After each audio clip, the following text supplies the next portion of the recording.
Y a-tu qui prendra un café? Moi, je vais prendre un petit OK. Avec, je te ramène ma tasse. Oh, c'est bon.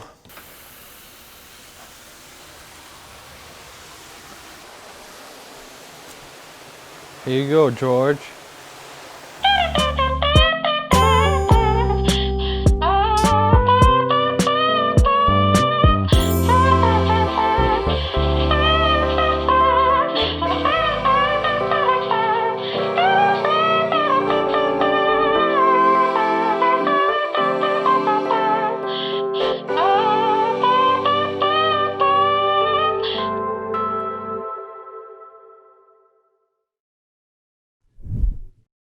On est avec Olivier Martineau. Merci de nous recevoir sur ton nouveau quai. Ouais, il appartient à des présidents, mais il ne appartient pas à moi. OK. Bon, tu sais qu'on est confortable. Olivier Martineau, t'as-tu un surnom? À Victo, j'avais le surnom que Méo m'a donné, Weejet. Weejet. Quand on faisait les compétitions de snow, OK. il m'avait donné un surnom qui est resté, qui est devenu Weejet. Puis c'est resté, puis après ça, j'ai eu un autre nom qui était Cobra. Ah, j'aime Weejet. OK. Ouais, j'aime ça, Weejet. Cobra, c'était plus à Montréal, ma phase OK. hardcore. Hardcore.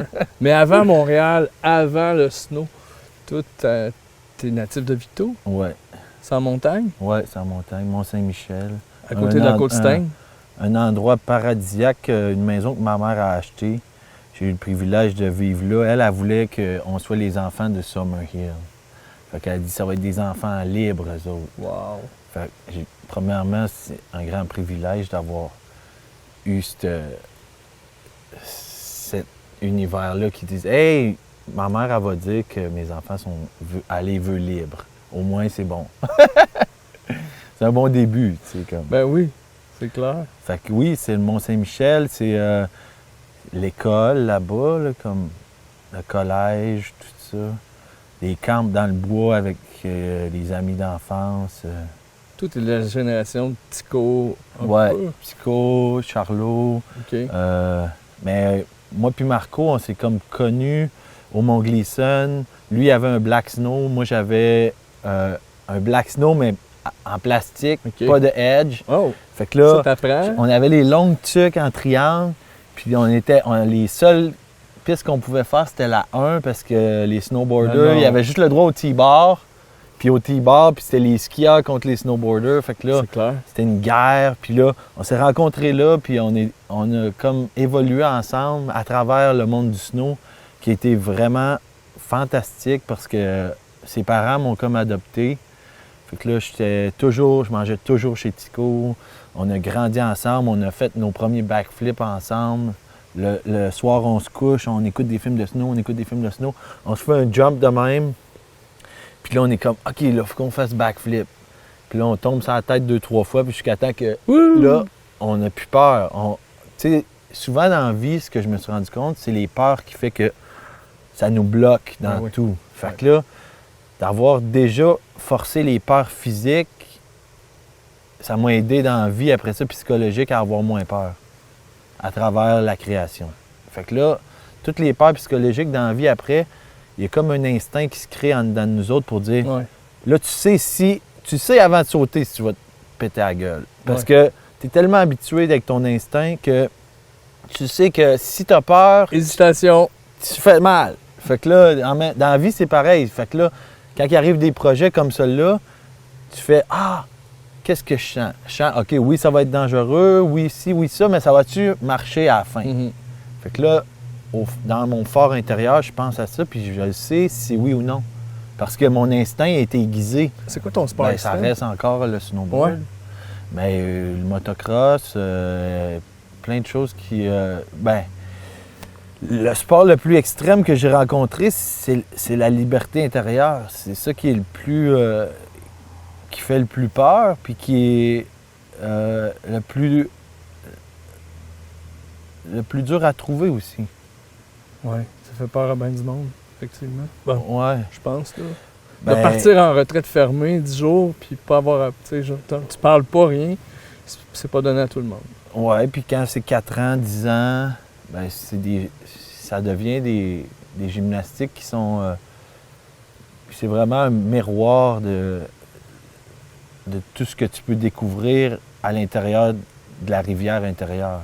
Dans ta création, tu l'as fait... tu es un solitaire. Ouais, Puis ben oui. moi, je suis curieux. Y a-tu un moment, un livre, un film, un rêve qui a fait que, j'ai le goût de créer, j'ai le goût de bisouner, de... Ça va plus loin que ça. Ça va à ma survie dans une société. Ça va jusqu'au niveau où ce que j'aurais pas été capable de vivre autrement. Ça aurait été vraiment... ben souvent, c'est une question de... Tu sais, la mort intérieure, pour moi, c'est un peu la mort extérieure aussi. Fait que si je sens que je suis emprisonné dans un monde extérieur, c'est que je suis un peu mort de l'intérieur. Fait qu'il en dedans de moi, il n'y a pas de façon de continuer. Fait que tant que je n'ai pas trouvé intérieurement ce qui m'allume vraiment, qu'est-ce qui fait que j'ai le goût pour la vie à un degré où c'est la seule chose qui me reste, c'est l'intensité du moment. Ben si j'ai pas ça, on dirait que j'ai rien. Fait que j'essaie de comprendre toutes les autres schèmes de pensée, toutes les autres schèmes de vie, mais pour Ils vont moi, tout le temps bouger, de toute façon. ouais, c'est tout le temps en mouvement, sauf que pour moi, l'élément de être, c'est ça qui donne la clé de la création. Parce que quand je suis dans être, là, tout ce que je vois, ma perception lui donne une autre dimension. Fait que là, je peux transposer cette perception-là dans la dimension de la création, puis comprendre qu'est-ce que je suis en train de faire extérieurement en le rattachant à l'intérieur. Ça fit avec où ce que t'es. Hein? Ton studio, est-tu pas loin? Ton habitacle? Non, il n'existe pas. Ah, je pensais que t'avais une autre place. Non. Ah, tu faisais de la bullshit tantôt? Non, mais c'est à cause que j'aime ça être secret. Ah, OK. Il y a plus de choses dans le silence que dans les mots, souvent. T'as raison. Écoute, c'est sûr qu'il va y avoir des jeunes snowboarders qui vont peut-être voir le segment. Ce serait quoi le meilleur conseil que tu leur donnerais? C'est vas-y de reculons, mon gars. Bien, c'est qu'il n'y a pas de conseil. C'est qu'il n'y a pas de conseil pour personne parce que tout le monde est différent. Fait que dès que tu donnes un conseil à quelqu'un, pour moi, c'est pas valable. Je peux pas donner de conseil parce que même moi, à travers... Tu sais, le monde, ils vont aller chercher ce qu'ils sont capables d'aller chercher avec leur perception. Puis, tu sais, c'est un peu comme l'école, puis tout ça, dans le sens que moi, si je me fais dire quoi faire, bien, j'ai comme il y a quelque chose en dedans de moi Je te comprends. qui s'éteint. Puis, tu sais, ce que je veux vraiment faire, je vais aller le chercher à travers la vision des choses. Fait que, pour moi, c'est un peu... c'est peut-être juste de comprendre que la coercition, puis tout ça, c'est déjà loin, loin, loin de bien des affaires. Tu as dit deux choses tantôt. Tu as parlé silence. Ouais. Tu as dit silence et secret. Ouais. Ouais. Mais là, je pense qu'on va... Dévoiler les secrets. Ouais, on va aller voir, j'ai mon ami Alexandre qui est en dedans, qui nous attend. Ouais. Ouais, je pense qu'on va aller prendre un café, puis on va jaser. Ce sera pas dans le silence, malheureusement. Tu vas voir, il va te tirer les verres du nez. Il va falloir qu'on parle. Puis on va voir tous tes secrets en plus. Fantastique. C'est cool, ça? Non, ça me fait plaisir. Ça... Hey, comment ça tes mains fraîches? On est bientôt l'hiver. Ah, ok, c'est bon, c'est saisonnier. Yes! Yes! Bon! Tu vas pouvoir gruger là-dedans. Ouais, oui, je vais gruger là-dedans, c'est sûr.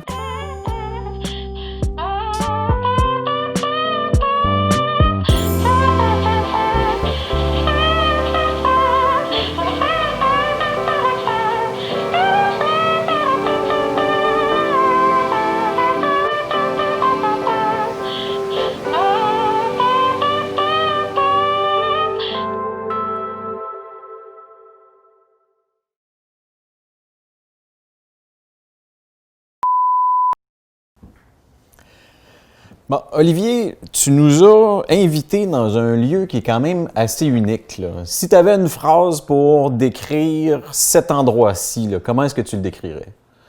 Ben, c'est un lieu qui est premièrement fait avec beaucoup de matériaux recyclés. Donc, pour moi, dans la transformation des éléments, est né ce lieu-là. Donc, c'est un peu un lieu que je pourrais classifié comme un lieu, une transformation alchimique des éléments. Donc, peut-être une transformation alchimique de prendre des déchets pour en faire un lieu qui est inspiré. À mon sens, à moi, m'a donné la liberté de jouer avec ces éléments-là pour les écouter. Honnêtement, moi, j'ai vraiment jamais mis les pieds dans un endroit comme tel, là, à part peut-être genre le café puis le musée Geiger en Suisse, là. Il y a tellement d'univers qui cohabitent ensemble, c'est vraiment incroyable. D'où est venue l'idée? Ben c'est plus. Moi, je passais souvent en moto pour aller m'amuser dans mon terrain de jeu là-bas. Puis, par le fait même, je voyais cette maison-là abandonnée depuis un bout de temps. Puis, tu sais, la vie, c'est comme. Des fois, j'essaie d'écouter juste les messages qu'elle m'envoie, puis d'amalgamer la synchronicité avec quand il y a un moment opportun pour faire les choses sans que ça soit trop la volonté de faire les choses, mais vraiment écouter sans me mettre moi-même en avant de mon propre chemin. C'est donc de réussir à écouter la vie à un niveau où ce que je ressens que là, c'est un moment pour que cette situation-là arrive. Dans le fait ici qui s'est produit, c'est que cette maison-là a été abandonnée depuis 10 ans. Donc, j'ai regardé les lieux, je me suis informé auprès de la ville, voir c'est qui en étaient les propriétaires. Puis, c'était la ville qui était propriétaire des lieux. Donc, pour eux autres, c'était comme un manque à combler de taxes qui étaient impayées depuis 7 ou 10 ans. Là, je pourrais pas vous dire exactement. Mais, donc, la municipalité, à un moment donné, avait ça, qui était comme un boulet pour eux autres, dans le sens que soit qu'il faut qu'ils investissent pour la faire démolir, ou que ça reste une place qui est dangereuse, squattée et hantée. Ah, littéralement, c'était hanté? Ouais, ben tous les murs à l'intérieur de la maison étaient écrits en rose. Cette maison est hantée. Ceux qui prendront la propriété seront hantés. Nanana. Fait que là, je suis rentré ici, j'ai comme fait OK, c'est weird, mais. Pas dans le fond, tu as repris cet endroit-là, tu as repris une bâtisse qui était délabrée. Jusqu'à quel point tu as changé l'aspect de l'endroit? Ben, j'ai tout démoli. Ben, ce qui était le plus horrible, c'était vraiment l'intérieur avec toutes les choses que la madame avait laissées. Les divans, les lits d'eau. Tu sais, c'était vraiment comme les toutous, ces murs. C'était vraiment comme un film, là. Comme quelqu'un de la ville avait dit, il y a des films d'horreur moins pires que ça. Fait que c'était vraiment ça, ben, aussi l'élément culbutant qui fait que, OK, il y avait une opportunité, mais c'est pour ça que personne ne l'a fait. Parce que c'était trop horrible. Trop de travail. Ouais, puis c'est de se mettre dans des conditions risquées pour plein de choses, là, à plein de niveaux. Même au niveau de comme respirer ça, c'était comme. J'arrivais chez nous, là, j'étais comme oh my God, je sens vraiment ça sentait quasiment comme sans dire la mort, là, mais c'était vraiment un univers assez particulier. Mais dans cet élan-là, on dirait que c'est là qu'on confronte aussi beaucoup de peurs intérieures à travers qu'est-ce qu'on est capable de se mettre sur notre chemin physique. Puis on dirait qu'après ça, il y a beaucoup de dévoilement qui se fait là, au niveau de la création. Fait que toi, tu as donné une seconde vie à ce bâtiment-là. Puis tu as donné une seconde vie aussi à beaucoup de matériaux et beaucoup d'objets à l'intérieur. Ouais, la plupart des matériaux ont été recyclés ou donnés par du monde soit qui était dans le cinéma ou juste des addons de synchronicité qui faisaient que il y a quelqu'un qui se départit d'un toit ou il voit que je suis en train de faire un projet, qu'il passe dans le coin et dit je pourrais donner ça. Fait que là, toutes ces choses-là, inconsciemment, se sont portées au jeu pour que la synchronicité de chaque chose arrive à terme à chaque jour. Fait que ça peut de laisser les choses rentrer dans notre vie sans avoir peur. Là. Puis comment est-ce que tu as bâti ça? Est-ce que toi, tu avais une idée de ce que ça allait avoir l'air à l'intérieur et tu as bâti l'extérieur en fonction? Ou tu as vraiment fait la structure, puis ensuite, avec ce que ça a donné, tu as fait l'intérieur? C'est vraiment un procédé d'écoute, dans le sens que, oui, l'extérieur, je voulais que ça ait l'air pas trop funky parce qu'on est quand même dans un monde où il y a des choses qui sont plus standards, puis être à l'écoute que, premièrement, ben là, l'extérieur, il peut y avoir des formes, sauf que faut rester avec un langage qui est compris par Tes concitoyens. les co-citoyens. Puis, mais l'intérieur, ça a vraiment été un amalgame de matériaux qui atterrissaient. Puis là, on dirait qu'à un moment donné, j'avais des inspirations pour savoir quel matériau allait aller là, puis pourquoi. Puis pourquoi, après ça, ce matériau-là voulait aller là, puis l'autre là-bas. Puis, tu sais, fait que c'était vraiment un laisser aller dans l'écoute, comme on voit là, les paniers d'épicerie. Ouais. Tu sais, j'étais à Montréal, OK, il y a comme... Je vois que dans les poubelles, il y a un vieux panier d'épicerie. Je suis comme, waouh, c'est trop beau. Là, je ramasse ça, j'amène ça ici. C'est tout c'est tout aléatoire comme ça, là.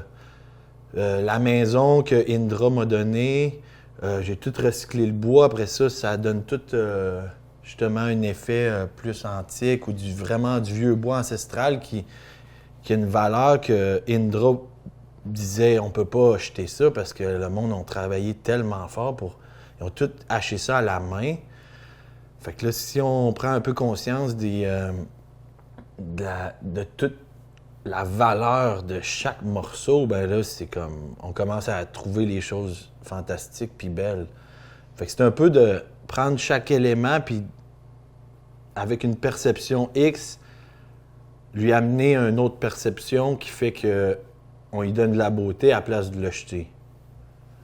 Puis c'est un peu comme le moteur qu'on voit derrière toi, là. Probablement un 9.9 en arrière de toi, ou un 6 force. Mais, un 6 force. Un 6 force! Un slow speed 6 force. C'est bon. Fait que, admettons, là, es-tu capable de m'énumérer à peu près les objets un peu insolites qui font partie de la structure, qui sont un peu sortis de leur fonction primaire, là? Mais c'est souvent par rapport à mon expérience de vie que j'accorde une importance à un objet. Comme le bout du bord là-bas, c'est un bateau qui s'appelait Desert Fear, qu'on voit en haut là, qui a été... qui a fait partie de ma vie à des niveaux d'expérience, là, comme passer proche de couler ou des affaires vraiment flyées, là. Puis après ça, un moment donné, à la place de juste les jeter, ben là, je les réutilise dans un langage que je peux adapter à un design. Puis là, ici, on est dans la cuisine, puis ça a vraiment une présence assez unique.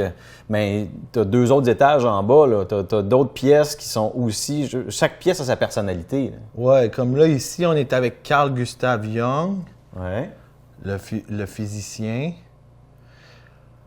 Donc lui, en tout cas, il y a tout un bagage dont fait partie mon étude qui m'a, à un moment donné, appelé à l'amener dans cet univers X-là. Et les pièces qui sont en bas aussi, c'est comme si, à travers l'étude que je fais de chaque personnage, qui m'interpelle à des niveaux psychologiques, je rentre symbiose avec eux autres juste pour comprendre qu'est-ce qu'ils ont vraiment vécu à travers leur vie puis leur monde. Puis à un moment donné, je sens un point d'affinité qui fait que j'ai le goût qu'ils viennent ici avec moi puis partager tout cet univers-là. Fait que c'est super drôle des fois le soir, là, on soupe ici puis là, à un moment donné, OK, Carl il est là. Fait que là, OK, cool. Mais là, en bas, c'est la même chose. Ouais. Il y a comme les Beatnik Generation, il y a David Bowie, la chaise à David Bowie avec la fumée, c'est la place des enfants favorites. Et ils passent chacun leur tour là, avec la fumée. Là.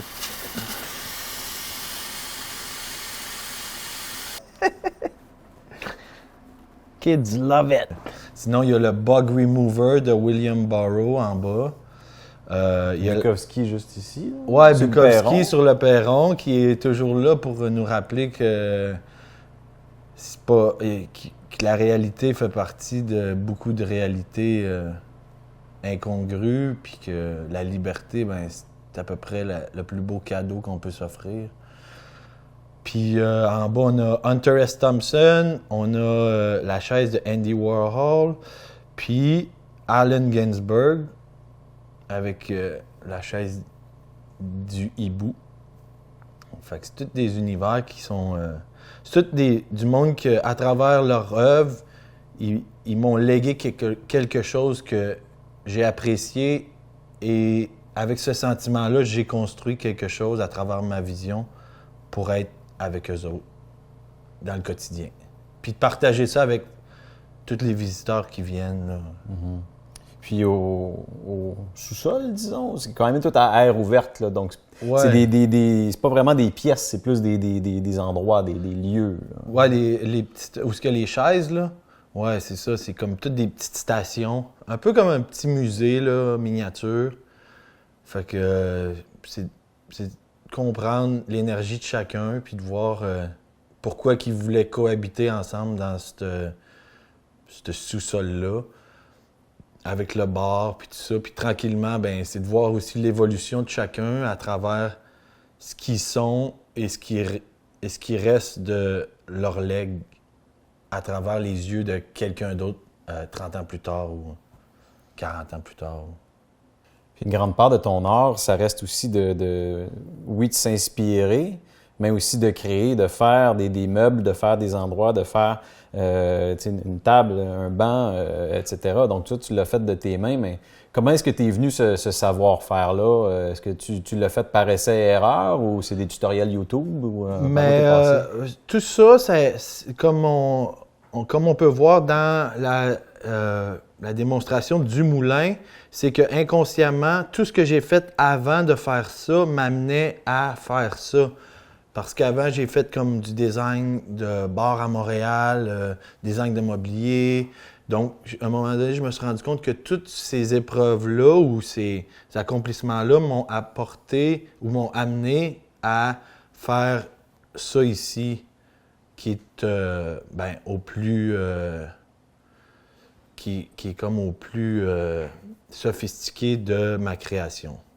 Une de tes œuvres antérieures aussi qui est assez fascinante, c'est un livre que tu as créé avec un monument de la culture québécoise et un monument architectural du Québec. Oui. Ce livre-là, ce qu'on a oublié de dire tantôt, c'est qu'il y a qu'à travers disons, la symbiose des éléments qui se créaient dans ma tête, quand j'ai vu la maison abandonnée ici, puis là, je me suis dit, OK, au point de vue d'une municipalité, si j'ai cette œuvre d'art-là qui vaut 10 000 $ aux yeux de la société, et je prends ce livre-là, puis je l'échange à la municipalité, on dirait que dès que j'ai eu cette idée-là dans ma tête, j'y ai tellement cru que c'était réel. Fait que là, quand j'ai offert ça aux tous les conseillers municipaux qui étaient très fans de l'œuvre, ils ont accepté. Fait que j'ai échangé la propriété du moulin contre un livre.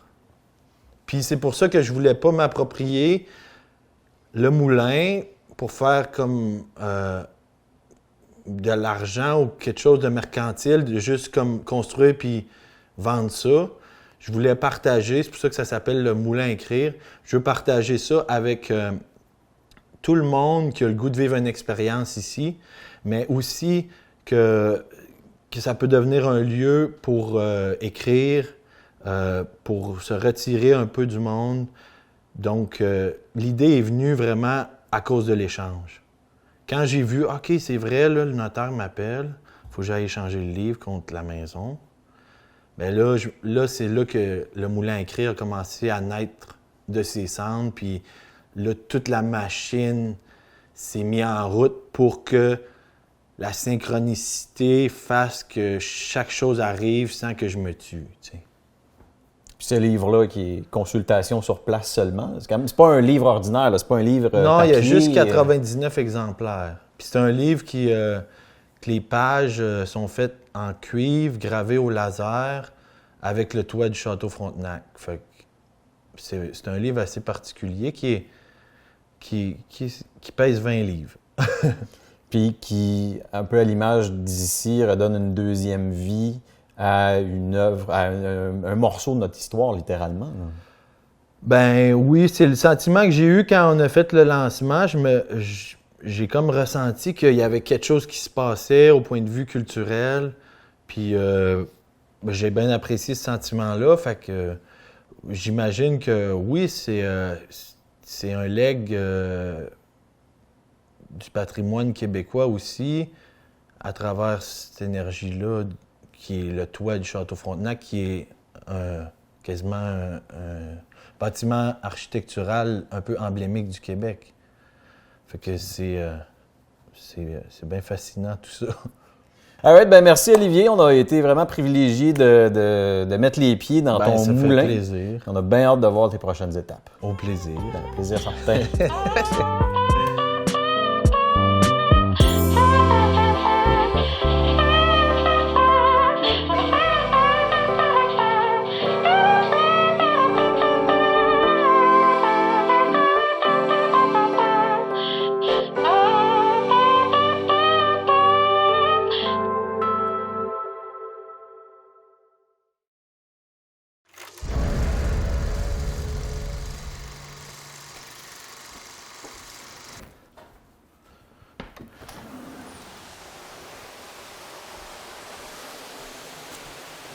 Here you go, George.